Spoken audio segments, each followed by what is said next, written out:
Hey everyone, welcome to another Dark Vengeance Battle Report, where Dave and I have been playing the new scenarios from the new starter set for Warhammer 40k, Dark Vengeance, and it's been pretty awesome so far.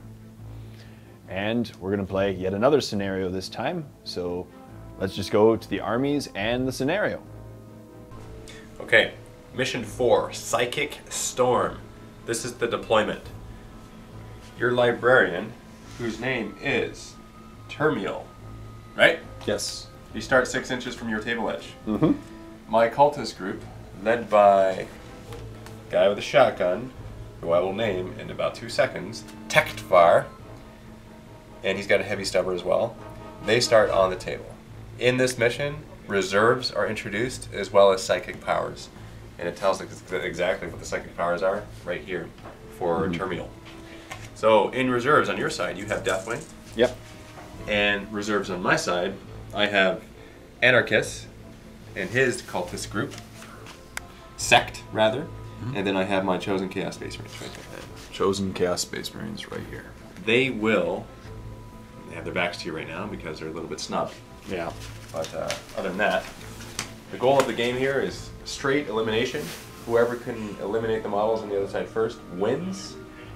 You have a slight advantage in that your models are much more elite than mine. So if you don't win this, I will be very surprised. But the dice gods seem to be on my side. They don't seem to be, they are on my side. So, once again, good luck trying to wipe out the sects of cultists with Tektvar and Anarchus. New development. The reserves are set in stone. You don't roll for them for this scenario. Second turn, Anarchus and his cultist sect come in. Third turn, Drasnikt's Ravengers come in.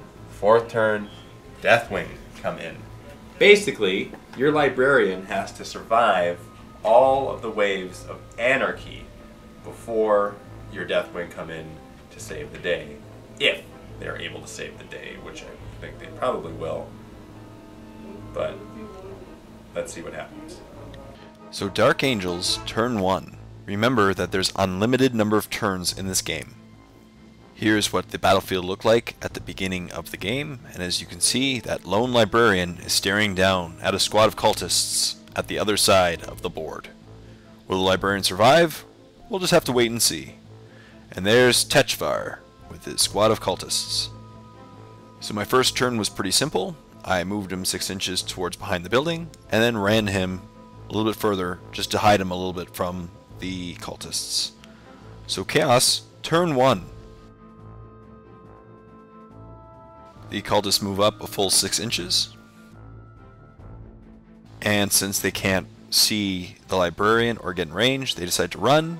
They run 1 inch and move up 1 more inch. Dark Angels, turn 2. Termiel the librarian moves into cover. I roll a 6 so he can run right up and hug the wall so nothing can see him. That was short. So Chaos, turn 2. The second squad of Chaos cultists, being led by Anarchus, arrive from reserve automatically and move up 6 inches on the board. Tektvar's squad then move up once again 6 inches towards the librarian. The back squad decides to run and rolls a 5, so moves up 5 inches. And then the closer squad also runs, seeing as they can't see anything, and roll 2 inches and move up towards the librarian. Dark Angels, turn 3. Still 1 more turn before reserves come in. Here is Librarian Termiel, hiding behind the wall. Since they're approaching him, he's decided to move a little bit in cover. So I roll a 4, just to get a little bit closer and peek around that wall next turn, so if they cut close, I can shoot them with the Librarian and attack. And here he is peeking around the wall. And here's Dave's impression of what the Librarian is doing. Just hiding behind the wall and acting afraid, being cowardly. Chaos, turn 3.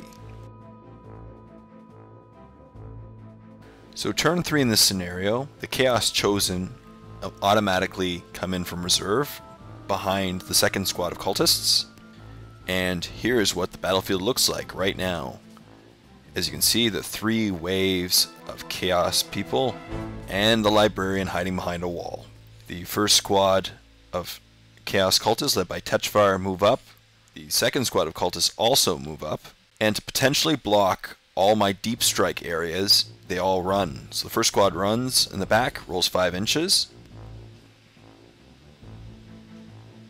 Second squad in the middle runs 6 inches. Once again, this is just to block all the Deathwing areas because they have to deep strike next turn. And finally, the closest squad moves up 4 inches. And here's what the battlefield looked like at the end of the turn. As you can see, most of the deep strike areas are a bit clogged, and the Deathwing will have a problem getting in next turn unless they hit perfectly. So, who will win? Do you think Librarian Turmiel and those Deathwing can take out 2 squads of cultists and the Chosen? Leave a comment in the comment section down below. And when you're ready, click on the link below to go to part 2 of this Dark Vengeance battle report.